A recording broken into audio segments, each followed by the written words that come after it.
ask a question.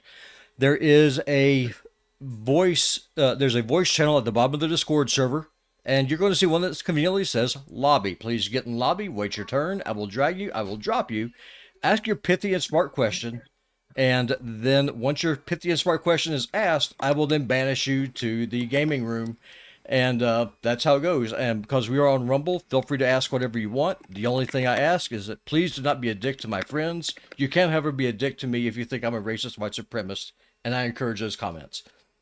And if y'all are ready, I will bring over our first human. And what constitutes dickery is completely subjective. Well, that's determined by John and I and Robbie. But to say that's up to the hosts. So if you give me the, this is not a democracy. This is like Ukraine. Okay. Yes. All right. So y'all ready? Yeah. All right. Here we go. So Alphonse, you are up first. Good morning, Alphonse. Thanks for joining us. There we go. So Alphonse, you are up first. Hi. Good morning, guys. Oh, hold on. We got some. You have delay. I hear an echo. Alphonse, can you mute your tab if you're watching us on Rumble? Sure. Echo. Alphonse, can... So yeah, I have a question regarding two technologies. Hold that thought. Sorry, Robbie. This is going to be the same situation that people have on talk radio, where they call and they have their radio on, and there's an 8-second delay, and then people have to. So please, throughout the hour, let's just remind people to mute their tab when they call. Otherwise, we're going to have this problem. Okay, go ahead, Alphonse. Sorry about that. Go ahead. Yeah. So two technologies that are sort of on the horizon, I think, in the West that are, for me, kind of worrying, are the implementation of digital IDs and central bank digital currencies. So I was curious what your guys' thoughts on those were. Yeah. Well, I mean, so we don't have in the United States a digital, we don't have an ID law like in most countries in the world. For example, John and I are both dual nationals. I don't know how Greece handles this, but in France, it is the law that you have to carry your national ID card with you everywhere you go if you're a French citizen. And any law enforcement officer can approach you and demand your identification. The French don't really view it as much of an impingement on their freedoms, but on the other hand, they also don't have a First Amendment, so it's a different, it's a different world. The thing is, it looks like we are moving in that direction because of real ID in this country, where increasingly you're not going to be able to get, to get out and do anything without it. So it's not like it's going to be the law, but it might be the practical law. I don't know. I don't expect this Congress or future Congresses to kind of, back away from that. That just seems like the movement we're moving in. I want to deal with the currency question after John answers this question. Yeah, yesterday, as you can see from my background, I'm in a hotel room. I flew from Washington to Miami yesterday afternoon, and I have Clear, that service where you scan your face and just blow through. Yesterday, I went through Clear, and for the very first time, I never had to see a TSA agent or officer. I went through this new thing and just walked right through and put my stuff on the X-ray belt.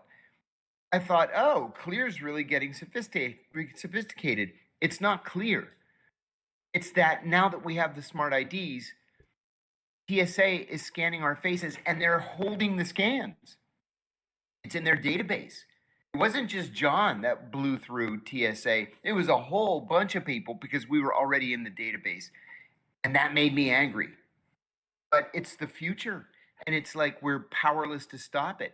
On the other issue, the issue of the digital currency, this is something that also troubles me because I don't see it just as a digital currency.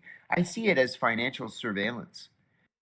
If everything we do is going to be digital and it's going to be online and there's going to be some kind of computerized record of every financial transaction that we make, then that's to me a direct assault on our liberty. And this do-nothing Congress, every do-nothing Congress, is going to just pretend that it's not happening. We're all going to be screwed and stuck in the end. Yeah, John, I totally agree with that. The currency thing, I mean, so basically we kind of effectively already have digital currency, right? I mean, most people aren't using cash. Most people watching and listening right now probably haven't been to an ATM machine to withdraw cash in years. I'm no exception to that. I go like once in a blue moon. It used to be like a major part of my life. My mother, I remember her, getting her paycheck in the 70s, and she would go to the bank. She would she would cash her paycheck in its entirety, take out whatever she needed for spending money in cash, deposit the rest into her checking or savings account. And that's the way people lived. And the thing is, the government, so there was more of a robust underground economy. Just think about how hard it is, for example, to be an undocumented migrant nowadays, when, yes, cash still exists and cash is still king, but they want to get rid of that. And we're sort of contributing to that voluntarily, just by like, with young people, like, oh, it's so convenient. Checking accounts are being abolished. Basically it's like, this is all abstract, but here's how it would really work. Let's say someone like is on the lam and the government's after them. The Yeah. government can just turn them off with a flip of a switch, right? So literally, you everywhere you surface, you're suddenly like, think about Ed Snowden, right? He was flying, changing planes in Russia. During that time, Hillary Clinton, Secretary of State, turned off the chip in his passport and John Kerry. deactivated. Oh, John Kerry deactivated basically deactivated his passport so he couldn't make his next flight. That's how he got stranded in Moscow. And so that was years ago. And so now everything, they can turn off your driver's license, they can turn off everything. And so, yeah, we don't really have personal freedom. And if our Congress cared, or if we cared enough to lean on our Congress, maybe something would change. But I think dystopianism is just going to increase. I wrote a book a couple of years ago called The CIA Insider's Guide to Disappearing and Living Off the Grid. Mm. And the sad bottom line of that book is that it's almost impossible to disappear and live off the grid. It's not just a case of giving up, email or not using your credit cards or your cell phone. You can't have anything that would allow international travel. You can't use anything but cash, which makes it hard because a lot of places just don't take cash. They're not equipped to take cash anymore. And essentially, the bottom line is you're going to have to live, out in the woods in a tent and forage for food, because otherwise you're going to be on somebody's grid. It's almost unavoidable now. Alphonse, thanks for that call. Robbie, do we have someone else? We do. Chip, you are up. Please remember to mute your tab if you're not using headphones. Keep your questions pithy, and you're live, sir. Hi there. Can you hear me? Perfectly. Great. Thank you.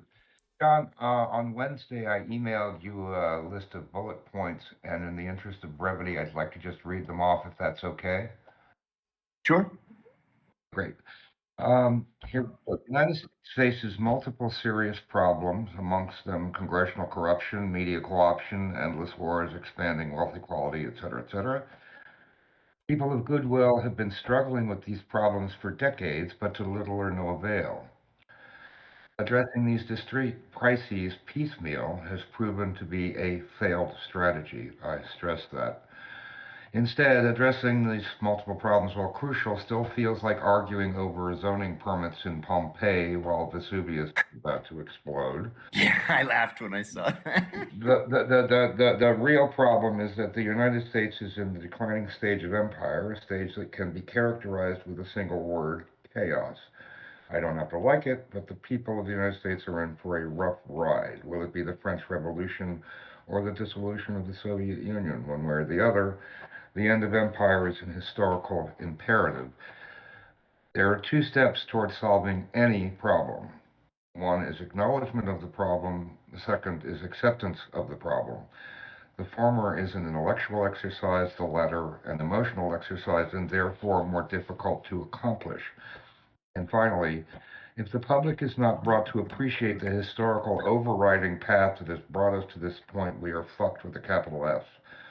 So I've been thinking about this issue for several years, and I don't have the solution, but I'm Yeah. hopeful that wiser minds can come up with an idea, because it seems to me that while it's important we're all running around with like with our own private little this problem, that problem, the other problem, and it's a little like the little Dutch boy who's holding his fingers in the dike, not anticipating that sooner or later the dam is going to burst, and nobody's getting ready for that. Let me ask you then. Um, do you see a path to a solution? All I can think of is Yes, that we need. yes, What I do. what would you propose? Well, this is difficult, but I think it is the only way out, Yeah. which is that the collective public needs to be aware of what's the background problem, Yeah. right? And we need to I personally would like to proliferate that idea, which is one of the reasons why I'm here today, right now, talking to you guys live on the air. If I come off sounding like a crackpot, then I've defeated my own purpose, which is why No, I I'm know that I know you, and I know you're not a crackpot. well, but I'm anxious that I've not come across that way, because if I do, it's like I've shot myself in the foot. So for me to try to come up with a solution, what I just articulated is the best I've been able to come up with. Yeah. I'm hopeful. What I wrote to you is that I'm hopeful wiser minds may be brought to bear. That's what I wrote. So anyway, that's what I'm doing here. If anybody wants to comment, I'm all ears. You know, I'd like to say something. I think that our system has become so warped. Well, let me back up. The system that the founding fathers gave us, it was intentionally flawed. It was intentionally flawed so that we had three co-equal branches of government. We didn't have a strong executive, and the three co-equal branches could offset one another. But we've developed a strong executive over the years. And right May I now, say something, please. John? That started with what the person I refer to as Idiot George. I think Yeah. it sort of slipped over the precipice with him, right? It was always that way Yes. a little bit, but Idiot George really pushed it, and I would agree. along with President Cheney. Yes. Although Snark, a lot of people would say, a lot of right wingers would also have said that FDR they thought of as having dictatorial tendencies too. I would think not that's disagree, but I would add that at that time unions were strong enough that a lot of what he was driving for came from the broader public rather than himself personally. I think maybe that's wrong, but that's my impression. John, I mean, I don't look. We all we're all into history. I mean, I got to be honest. I don't think that there's a quote unquote solution here to be had. That was the conclusion that I was coming to. I mean, I think that this is it's a historical trend, and when you get a historical trend, it's No, it's like please. that Greek king who ordered his soldiers to whip the waves in the ocean. There's just nothing you can do. It's like you can basically well, let me just finish my thought here. If you can be like like a surfer, you basically want to manage the tide and deal with the waves that you have and survive the best you can. But I mean, historically, I can't think of any examples where you had a collapsing empire. I mean, you can put it off. Hadrian put it off, but in the end, it's going to go, and in the end, collapse is inevitable. And as much as I would like to turn collapse into revolution, I don't know how. No, and you're right. It's absolutely inevitable. But one of the problems I have is that there is so much in this concept. What I mentioned quite purposefully is, will it be the French Revolution or the dissolution of the Soviet Union? We have a choice, I believe. It's going to be the collapse of the Soviet Union. Well, I hope you're right, but I think it's entirely dependent. Oh, I'd rather have the French Revolution, personally. Well, okay, but what I'm trying to say is it's entirely dependent upon the public gathering together. That's the only way, right, to avoid the disaster of the French Revolution or something like it. Yeah, I don't think the French Revolution was a disaster. Well, it killed a lot of people.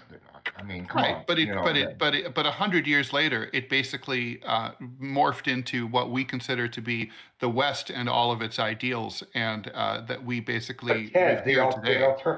the alternative today is nuclear Armageddon, right? So that's a little different. Yeah. That's what frightens me. Y'all, I'm gonna jump in. We got some more people who are patiently waiting Yeah, in sorry. line. No, Thank Chip. you so much. No, Patience. Chip, it was good. Thank you, Chip. Appreciate you coming Thanks, in. Chip. All right, Ray C is next up. Ray, you are live. Welcome, sir, to the show. Hi, Ray. Oh, he's muted. Let me unmute him. Ray, I can see you're muted. Please demute yourself. Uh-oh. Uh-oh. Oh, we lost Ray Ray. might be gone. Did you lose him? Yeah, he just Or did you vanished. put him back? Yeah, he Okay. just disappeared. We'll try to bring him Ray, back. if you, yeah, try to come back. Okay, next. So next up, we're going to bring in John Jackson. John, you are live. And he's muted. Yeah, Yeah. They start off muted. Let me see if I can. Hey, I'm here. There you go. Hey, John. Hey, how are you guys doing today? We're good. We're good. By the way, before you say, Robbie, is it possible if these people want to show their faces on video? Absolutely. All they got to do is So- just click the little camera icon right there up under their little box. Unless you're like doing the Jeffrey Tubin lifestyle, in which case just leave it the way Right. it Yeah, don't do that. Well, I'll make sure the background's all good. is. Okay. Go out on a porch here. Hey, porches are good. Oh, I love porches. I do too. Hey, y'all even I, let me on camera sometimes. So I knew a grad student who did her thesis about the decline of the American porch in architecture, and Oh my gosh. it was tied directly to the advent of the television. Oh, wow. That's cool. People went inside and just started. They didn't, instead of hanging out outside. And, in my new book, I talk about John Philip Sousa, who gave an interview in 1906, and he said, "I don't like this newfangled record player invention. Nobody's going to listen to these things. When they hear music, they want music to be live. Nobody's going to be playing music in their houses." So That's well. I mean, I also read that people, like when the paperback became popular in the 1800s, that it was considered like the advent of the end of civilization because it would just be trash. well, it's all good. But John, go ahead and your camera is not playing nice, but that's okay. Your microphone seems to be working just fine. So go ahead and That's what ask we your care about. question. Go ahead, John. I could refresh it and see if it works. Nah, don't worry about it, John. Just let's have your question because we don't want to keep people waiting. Okay. Well, I was gonna come on and talk about just my experience with kind of like computer hacking during the 90s. Okay, quickly. Okay. Yeah, So pithy. I don't know. There was it all started with like NetBus and Sub7, if people are familiar with that, and you can, people played with that, and then virus scans came out. But I ran into this guy who said he was from Mexico, and he had this edited version of this AT&T software prototype that was being developed at Cambridge University called WinVNC, and this thing was undetectable by virus scans. So think of Pegasus. It was a lot like Pegasus. Oh, yeah. So with this thing, I mean, I had put it on a lot of different places as a kid, of course, and the way it would work is if you had the target's IP address, you put it into your browser with the port that's open, and you don't even need a client software. You can just use any browser from any computer on the internet. It'll because their computer starts hosting like an Apache server kind of does on their IP. You could just log right in on a Java applet, and you see their screen. You can control their mouse, their keyboard input, and like I said, it was undetectable by every virus scan back in the day. And so, I mean, I've been kind of putting this together to make it a better story, but I could come on and like with more details and notes. And Well, what stuff. we're really looking for are questions here, but Yeah. you got a question? Bring me back in, and maybe I'll come up with one from the context that you guys are talking about. Okay. Sounds All right, good. Thanks for that call. I'll All right. And it looks like Ray is back. Ray, I'm bringing you back in. Just unmute yourself, and you, sir, are live and in color. Hey, Ray, you're still there. You are. Hey, Ray. Hey, good morning, Ted. Good morning, John. Good morning. Morning. Ray. Hey, John, I got a question about like private contractors. Sure. And basically, how does private contracting work? I found a woman a few years. Ray, have you muted your tab? You should mute your Hold on here. You might Ted. be hearing yourself back. We for all the callers. Okay, there we go, Definitely need to. Otherwise, you hear yourself back like 8 seconds later, and it will drive you insane. Anyway, go ahead, Ray. Okay, John, like I ran into a woman named Tori Maris, another burnt spy, and basically she worked for John Brennan at Global Strategies Group. And what I'm asking is about private contractors. Do they basically have more flexibility to do things that like agency personnel can't do? And where I'm going with this too is when it comes to Brennan, she worked for John, over there in England, and she knows where all the bodies are buried. And helping you out, kind of, I believe she's going to, be going against him, so to say. And where I'm going with this is, I don't really. Well, what the question is basically, do they have more like? Oh God, I'm a little nervous here, guys. No, no Okay, it's all problem. right. Fine. This is like it's just three guys talking. Just go ahead. Oh, okay. Well, basically, do they have more clearance than the agency guys? Can they do That's a more good flexibility? So, that's just basically it. Yeah, that's a very good question. The short answer is no, but, and this is the important thing, there are different kinds of contractors.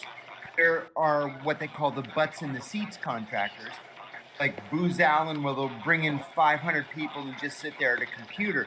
But then there are the operational contractors that do off the books. Yeah. Does not exist. She also got burnt too. And one other thing, she basically she wants you to get a pardon too, just to let you know. She's in your corner. Oh, thank you. So, thank you. I hope she reaches out to me. I'd love to talk to her. but she has a website, Tori says, but being a burnt spy, from what I gather, they did a number on her too. Like, you should check into her and what happened in North Dakota. Also, yeah, that's all I'm pretty much going to say. Although when it comes to Brennan getting burnt and maybe being called up in front of Congress, if that ever happens, she'll be testifying against his ass. So, I'm just letting that out there, John. And so that's basically it. I just want to know about private contracting. But from what she was explaining, she basically said she was a localizer. And what do they do? Do they run operations like they send her in? Yes. Yeah. Okay. Yeah. Okay. They're You just local check her out. operational. Terza Hori Maris is her name. Yes, I see her website right here. I just pulled it up. Check out some of her articles, though. You'd be interested in her, though, too, man. So. Terrific. Oh, I appreciate That's pretty the much tip. all I got to say. Hey, Ted, rock on, man. And John, Thank you, rock on, too, Yeah, man. Thank you, buddy. We appreciate you, Ray. Yeah. Thank you. Thank you, Ray. If you're just joining Bye-bye. us, you're watching DeProgram with Ted Rall and John Kiriakou, and we are taking live calls for the very first time. So far, it's been going pretty well, and we appreciate you. Basically, if you're in, this is a Rumble exclusive. We're going to be posting this to YouTube. So if you're watching this to YouTube later, and you want to participate in something like this in the future, you'll have to join Rumble. But you can watch this on YouTube, and thank you for doing that. I'm gonna wait for Robbie to feed up an ad. But you can go into the Rumble chat, and there's a link for Discord. You just click on that link, and then Robbie basically takes it from there. Robbie, do we have any more callers? We do, and we are skipping the ads today. I still have an overlay built for it, so we're just going to just keep on going to humans, and that's fine. So next up will be Groyper Intelligence Agency. Groyper, you, sir, are live, and you are currently muted. Just unmute yourself and let Just her a rip. reminder, if you want to be on video, you can be, but you don't have to be. Yep, it's up to you. Hey, Royper, go ahead. can you guys hear me? Yeah, we hear you. Please mute your tab if it's not already muted so that you Yes, don't hear sir, it is yourself back. muted.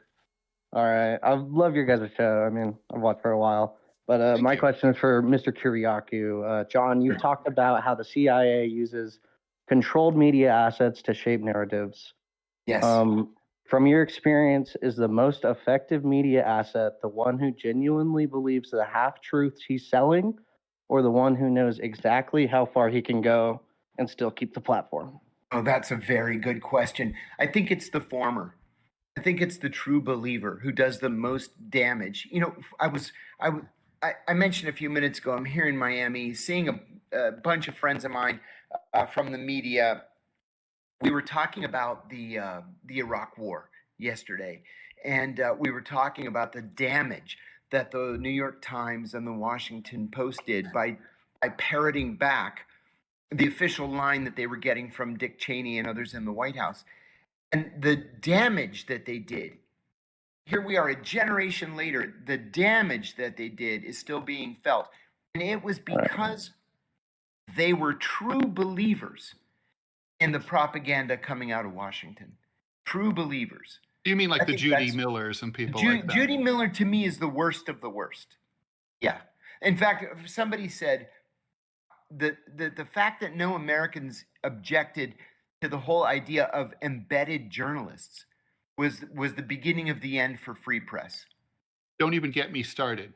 Embedded journalists in like CNN and Well, they would Fox take News and New them? York Times, CNN, MSNBC, and they would put those journalists in military units and send them into Iraq with the military units where they were like part of the team. They felt like they were part of the team.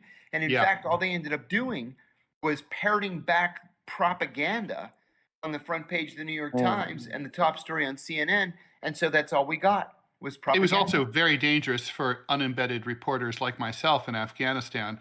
On more occasions than I could possibly count, I had Afghans ask me, why shouldn't they kill me, given the fact that I'm a propagandist and that I hung out with the troops? And I was like, I never hang out with the troops. I stay with local families. I'm completely independent.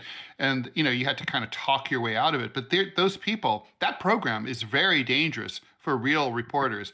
And, you know, and basically there's no way, like Robert Fisk has an episode that he talks about in one of his books where he was in northern Afghanistan during the Soviet occupation in the early 80s. And he went to an area he wasn't supposed to be. He didn't have permission from the Soviet regime.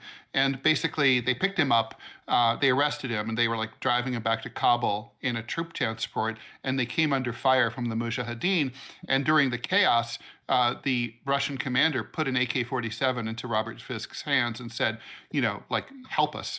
And so, and he did. He fired at the Mujahideen, and they got out of it. And he wrote about the episode later, and he caught a lot of abuse and criticism for it because it was like, you know, hey, you're admitting that you basically became a combatant and you were not independent. And he's like, listen, they were shooting at us. The Mujahideen weren't asking for IDs. They weren't asking for explanations. But that shows you, and he was, you know, unwillingly embedded, okay? But when you're literally willingly embedded and trained and you become friends with, you bond with these people who, you know, are armed and you're not, and they're protecting you, and you're gonna, of course you're gonna identify with them. You can't help it. But I gotta say also, the second category of journalists, the ones who basically just know how far they can go and just don't go further than that, which by the way is pretty much all of them, I mean, that's so pervasive. That's the entire system. I mean, Judy Millers are kind of the extreme exception. I kind of have a follow-up question to this too. Got it. Do you think Tucker Carlson falls into the role of a controlled media asset? I don't. Not anymore, anyway. And why not? I might have given you a different answer 3 years ago or so, Mhm. 4 years ago. But now I don't. There's something that I've noticed about Tucker, and I know him relatively well. He's been liberated by his departure from Fox News. He was absolutely positively controlled at Fox News, and he assented to it gladly. But since he was fired from Fox News and has gone into business for himself, there is nothing holding him back. He's taking some very unpopular positions and just running with it. So right now, I would say he doesn't answer to anybody but himself. I don't know, man. That's It obvious. seems like he feigns ignorance to certain topics that he clearly knows a lot about. He's one of the brightest people I've ever met. Right. And one So of the most well-informed. Yeah. Yeah. So why does he very well feign could be doing ignorance that. to those topics? Well, you want to give an example, and then we do have to move on. But I do have one. I mean, he platformed the Great Replacement theory, and then when that Buffalo shooter happened, he said, "Let me get the actual quote." He said, "I've literally never heard of this theory." Yeah. that's No, I'm being that's serious. positively That's Trumpy. exactly what he said. That's Trumpian. All right. Well, that's all I got. I love you guys. I love you, Robbie. That was a Thank great you so question. much. Thank you for that. Yes, sir. All right. Goodbye, Thank guys. you so much. All right, we're taking calls here for the first time on Friday. We Robbie, are. who else do we have? First, we got a shout out. Tarquin11370 has become a monthly supporter over on Rumble. Thank you very much for that. We appreciate it. Hey, let me ask real quickly, is that Tarquin Ramsey by any chance? Oh, I have no idea. Well, I hope he tells us if he is or is not. If it's Tarquin Ramsey, I want to say hello and very best regards. It's been a long time. Gotcha. Well, next up is going to be Gregory Battis. Gregory, you are live. Please unmute yourself. And if you have not muted your tab, please do so. Just make sure we all get an echo. And you, sir, are good to go. Sure. Good morning, Ted and John. Morning. I wanted to ask you guys your thoughts on government waste and bureaucracy. Can't hear him. I saw a clip a couple of months ago where the Air Force was criticized by Walt for buying a bag of bushings for $90,000 for the airplanes.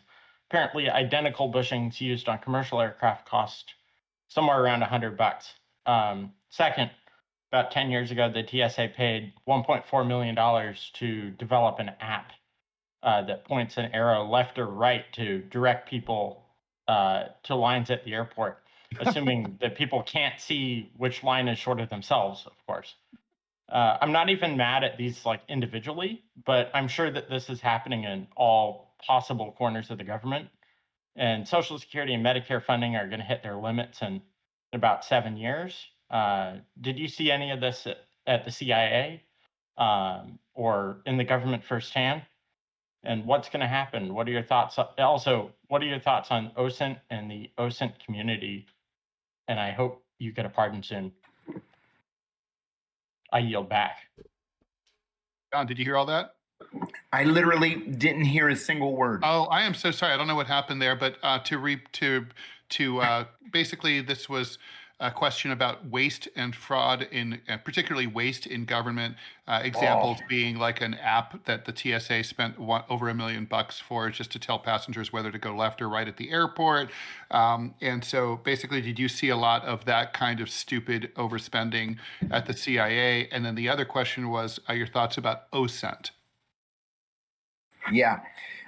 Yes, we saw a lot of that at the CIA. And I'll tell you very quickly, just as an example, in the days after 9/11, it must have been 4, 5, 6 days after 9/11, I went to Kofor Black, the head of counterterrorism for the CIA, and I said, Kofor, I have an idea for an operation that I wanted to put by you. And he put up his hands and he says, whatever it is, just do it. I have so much money, I can't possibly spend it all. And besides just approving literally everything, no matter what it costs or how stupid the idea was. And they want to spend their budget, right? Because if we don't spend it, then Congress will claw it back the next year. You got to give it back. And so not only that, but we all started flying business class, and it was just, we were swimming in money, and you have to spend it. You can't give it back. OSINT, I was just having this conversation a couple of days ago with somebody. I think for a good measure, OSINT is the future. What OSINT means is open source intelligence. So it's essentially press or anything that's out there and that's available to the public. The CIA has, I'll call it an associated agency that's now called opensource.gov. It used to be called the Federal Broadcast Information Service. And it's an army of translators and analysts whose job it is to read everything in the world that's out there, every newspaper, watch every news broadcast. You're basically Robert Redford in 3 Days of the Condor. That's exactly what it is. It's Robert Redford, but on a massive scale. John, And you have a question in the chat from someone named Tutoa. Said, sorry, wanted to call in so bad, but I'm at work. Just curious if you've had any contact with Jim Simivin. Wait. Robbie, John's still answering the last question. Sorry. Sorry. Oh, I thought he was going to add to the question. Okay, hold on. Sorry, Robbie. So yeah, I think that with these armies of translators and press analysts, that's the future. You know, I was talking to a former U.S. ambassador to the United Nations there's this club where all the swells get together and we wear suits and we talk about the big ideas. So I was at this event the other night and I was talking to him and he said, you know, all the years that I was ambassador to the United Nations, he said, I never got anything from the President's Daily Brief or from the National Intelligence Daily that I didn't first see in the New York Times or the Washington Post. That the classified intelligence added nothing to his understanding of the issues. And so I think OSCENT is the future. I really do. Okay, Robbie, go ahead. Gosh, sorry about that. You went silent. I thought you were done. But no, we have a question for you. They want to know if you know a fellow named John Simivin at the agency. He's done a ton of work with UAP disclosure. No, I sure don't. Okay. But, you know, don't forget, I left the agency 21 years ago. It's been a long time. Gotcha. All right. Next up will be Sarah. Sarah, you are now live. If you're just going to unmute yourself and ask your question. Hey, Sarah, go ahead. Hi, John. Hi, Ted. I love you guys. I try to watch every morning. Thank you. I had a question. What is your guys' thoughts on all these data centers that are popping up everywhere? Yeah. And they're popping up in the oddest places. I mean, I understand Herndon and Sterling, Virginia. I get it. It's close to the airport. It's close to Washington. But they use huge amounts of water in their air conditioning to keep the place closed. And putting them in places like Arizona, for example, and Texas, I just don't get it. Oh, why are they in places? No, like that's that? in Nevada is actually the most popular place. It's because there's fewer risks to something happening to them, right? Like there's no tornadoes, there's no hurricanes, there's no blizzards. I mean, nothing much can happen. There no earthquakes, wildfires, that kind of thing. So basically, their main concern is like if you're like Amazon Cloud Computing, you don't want your data, you don't want all your servers to be offline because, a wildfire took out part of your facility or knocked out the power to it. But that's the main reason. Right. But I live in, oh, sorry. I was just going to say, Sarah, sorry, and then you can go. I was just going to say, look, my main consideration here is that we're at a time of environmental crisis, and we should be reducing power consumption as radically as we possibly can in order to reduce our carbon footprint. And we're not doing that. We're moving in the exact opposite direction. The most popular car in America is the Ford F-150. People are all driving SUVs. No one's buying sedans. And then we're doing this. And then there's crypto mining, which is like a sort of ridiculous, totally optional thing. So these data centers, just so that you can basically, search AI and ask it, like I do, like for the discography of an obscure 90s alt rock band. It's just like, it just seems really stupid. But if nothing else, there's an expense here and everybody's electricity rates are going way up. And it seems to me, this won't happen because Congress is owned, but Congress really ought to force these big tech companies that are responsible for this expenditure of power to cover these costs rather than ordinary Joe and Jane rate holder. But anyway, go ahead, Sarah. Yeah, I completely agree with you, Ted.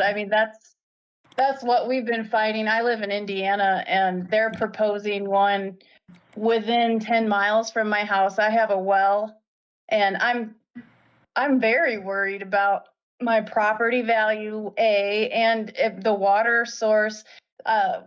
The weird thing that they're doing, I don't know if they're doing it in other states. I think they're trying to do it in Michigan as well. I saw a blurb this morning about it, but they are trying to obfuscate the names of the company.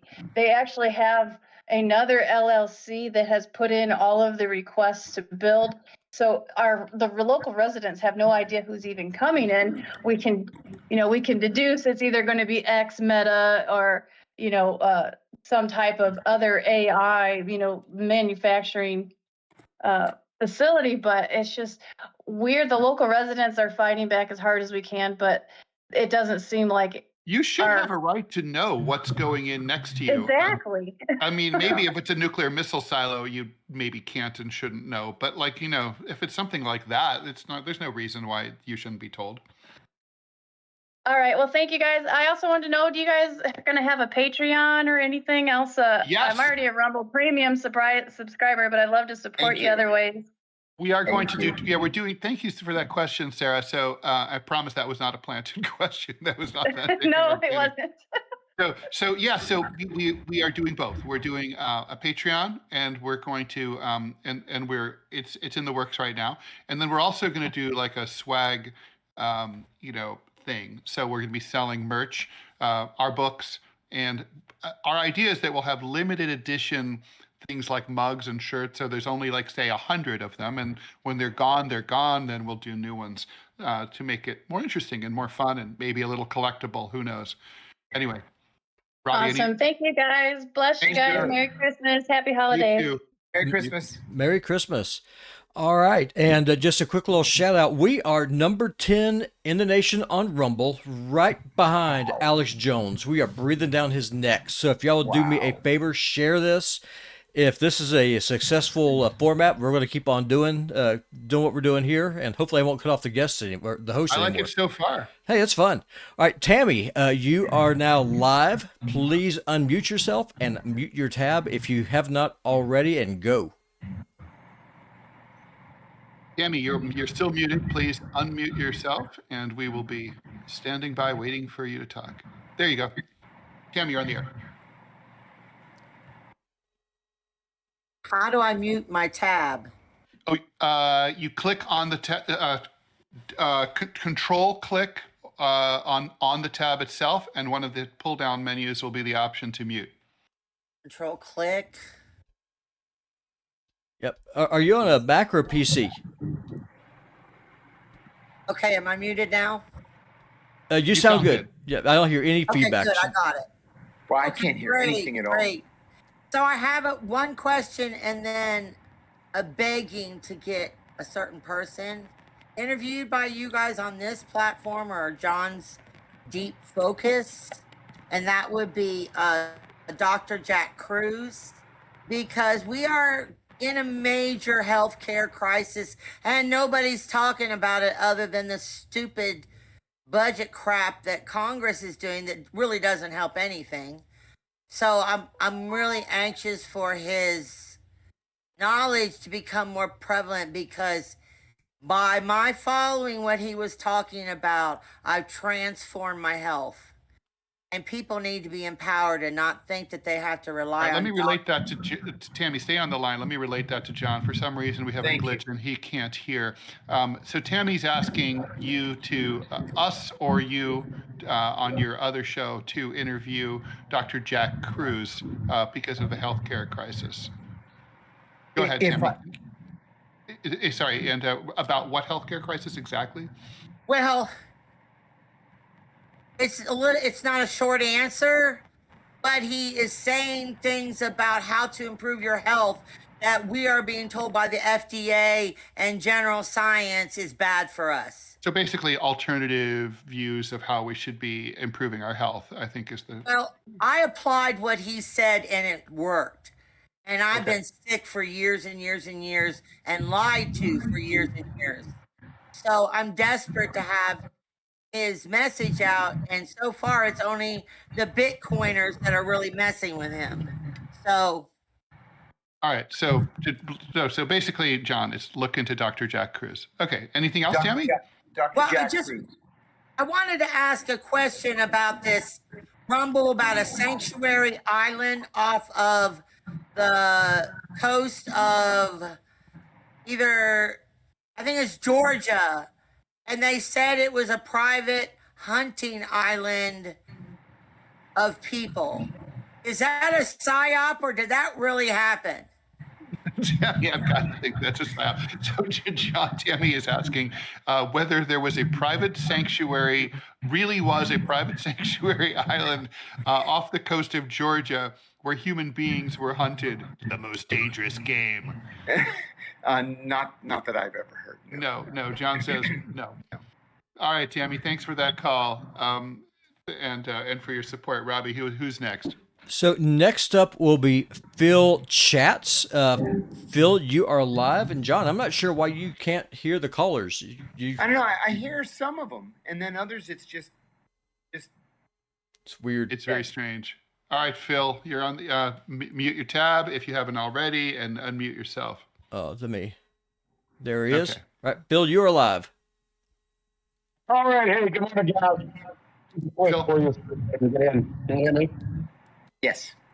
All right, John, Ted. Hey, what's your experience with and opinion of Dan Crenshaw with all his drama that's been going on here lately? I think Dan Crenshaw is one of the biggest scumbags in an organization of scumbags that calls itself the Congress of the United States. Crenshaw wants us to think that he is the future of the Republican Party. Instead, he's no such thing. In addition to just being a terrible human being. And I'll give you an example. I was dating a woman a couple of years ago, and she was a journalist, and she had just interviewed Crenshaw. So we were at her place one night. It was about midnight, and we were watching a movie. And her phone happened to be next to me on the couch. It's midnight, and she gets a text. So I pick up the phone, and it's from Crenshaw. And it says, "What are you wearing?" And I said to her, I turned and I said, it's a text from Crenshaw. And he says, "What are you wearing?" And she said, "That scumbag," she said, "he's been after me since I interviewed him." And then he says in the next text, "I want to fuck you." And so I opened up the text and I said, "Hey, Crenshaw, why don't you tell your wife you want to fuck her instead of telling my girlfriend?" And then he texts back, "Sorry." That's the kind of guy Crenshaw is. He's just a scumbag. And I would posit this. If his wife can't trust him, how is the country supposed to trust him? And that's besides the fact that he said on a hot mic that he seriously wanted to kill Tucker Carlson, that if he had the opportunity, he would kill Tucker Carlson. First class scumbag, this guy. Totally insane. All right. Thanks for that call. Robbie, who's next? So we have got John Jackson. He is back with a new question for us. Okay, so this is not something second callers is kind of frowned upon in normal talk radio. So, John, we're making an exception in your case. So please be short and sweet. John, you're muted. John, you've muted yourself. If we're taking your second call, you can't be muted. Nope. All right, let's John, go figure that out. And do we have any other calls? There he is. There he is. He Okay. unmuted. Okay. John, go ahead. All right. So I've been following, the conflicts all around the world and everything that's going on lately, and I've been just trying to run it through my own, my own thoughts about what's going on. And I'm trying to connect everything like the AI, the robotics, the new advancements they're making in technology. And I think, there's a lot of talk about how there's going to be a lot of less employment because of this. And eventually you follow that a little further, you get to a point where, they don't need a bunch of labor force and things like that. And maybe that's why they're sending all these people to the front lines right now to start kind of softening everything up and, compensating for low birth rates and things like that. What are your thoughts? When you say sending people to the front lines, can you be more specific? What do you mean? Like right now in Russia, you know, they're doing everything they can. They're drafting people, they're importing people from North Africa, North Korea, things like that. You know, they're just getting rid of a certain demographic of populations from all over the world. And there's more than one front line. You know, you have Pakistan and India and Thailand and Cambodia and Israel, Iran, and America, Venezuela, everywhere. And I think what they're kind of doing is they're just trying to get whoever's willing to go, and they're just kind of like, we need way less people, let's start here, sort of a thing, maybe. I don't think so. I think there's a relationship, but I don't think there's a cause and effect. I think that, like, so first of all, people, you know, nation states have employed mercenaries and outsourced fighting to foreigners for as long as warfare has ever existed. And so there's nothing really new about that. But I mean, you know, the Romans did it, everybody's done it. But I think that there's a relation, but there's no doubt that, look, the principal issue that you brought up is massive, which is basically the power, the elites don't need us anymore in the same numbers that they used to, which is why the labor force participation rate keeps dropping. And, you know, even though I think probably it's over, the estimates of how much AI is going to increase unemployment are probably overblown. There's still going to be a significant increase in unemployment and underemployment because of all this technology. And really, truly, we need to do Andrew Yang on steroids. We need to start paying people to stay at home so that they don't go and start a revolution and burn everything down and kill all the rich, right? But the point is that they're probably not going to do that, but that's what they should do if they want to save themselves.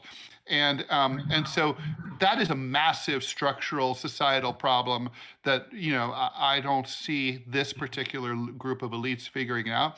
But in terms of sending people to the front lines and everything, I think there's sort of a subliminal subtext, you know, for example, sending ICE to America, or sending the National Guard to American cities, in that basically the system senses that there's increased unrest and there's anger and there's rage. And I think, you know, because of that, you're going to see greater authoritarianism, more control, more attempts to keep us in line. So it's all related, but I don't think they're saying, you know, I don't think there's such a thing as guys in a room sitting saying, okay, we have this AI issue, let's gin up some wars and distract people with those wars. I think it's sort of more discreet than that. What do you think, John? Yeah, I think that's right. Honestly, I'm not even sure I could add to that. I think you're exactly right. Okay, Robbie, we have one more caller, yeah? Yep, we got time for one more. Manya the cat. Manya, you are live. Unmute yourself and let her rip. Manya, go ahead. Hit unmute. Hey, Manya. Okay.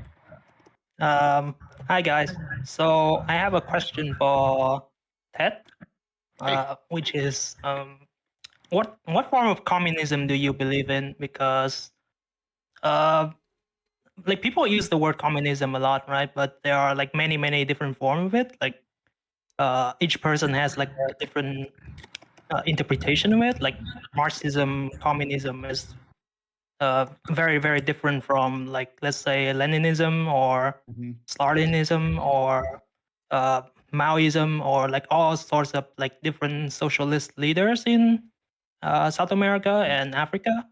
So I've been curious about what form of communism does like Ted we live in? Well, this is a great question, and thank you.